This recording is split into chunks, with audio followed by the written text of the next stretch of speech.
南無阿彌陀佛。一路以嚟咧都好想拍一條咁嘅片嘅，因為我自己就喺2021年嘅時候咧就與佛真正結上緣分啦。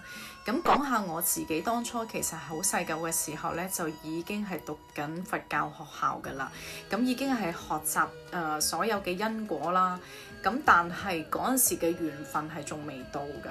咁直到有一次咧，係喺好耐之前，咁啊去到澳門，咁有個師傅咧就俾咗一張嘅經文俾我，佢話啊，你念經啦，咁樣同我講。咁而當時我就俾一張嗰張 A4 紙，咁我一打開嚟睇嘅時候，哇！點解啲字咁深奧嘅？完全係唔知佢寫乜，同埋唔知點樣念。咁所以就將呢一張嘅經文咧，我就劈埋咗喺個櫃桶裡面。咁直到係好多年後啦，去到2021年，經過我嘅人生嘅谷底啦，咁我就遇咗一啲嘅事情，令到我係情緒好困擾啦。咁而當時我就亦都遇上咗我嘅指導啦。咁我就指導我去念經啦。咁而當時我就係去 YouTube 嗰度就逐個字咁樣去學翻嚟㗎，係啦。咁我就真係去學習究竟點樣去念大悲咒。咁有好多條 YouTube 嘅片咧，究竟係邊一個先係適合我呢？咁其實係冇特定，你係一定要用廣東話版啊，或者係梵音啊，或者係國語版嘅。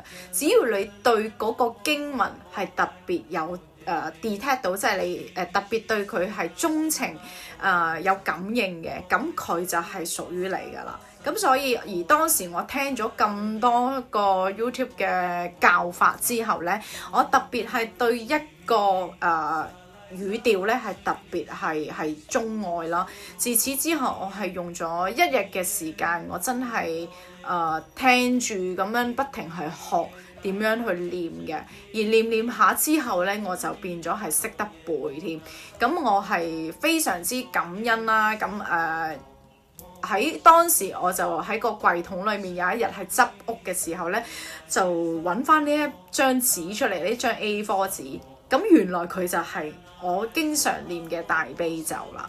咁原來我係一早已經係有個緣分喺度噶啦，只不過嗰個緣分係真正未正式開始。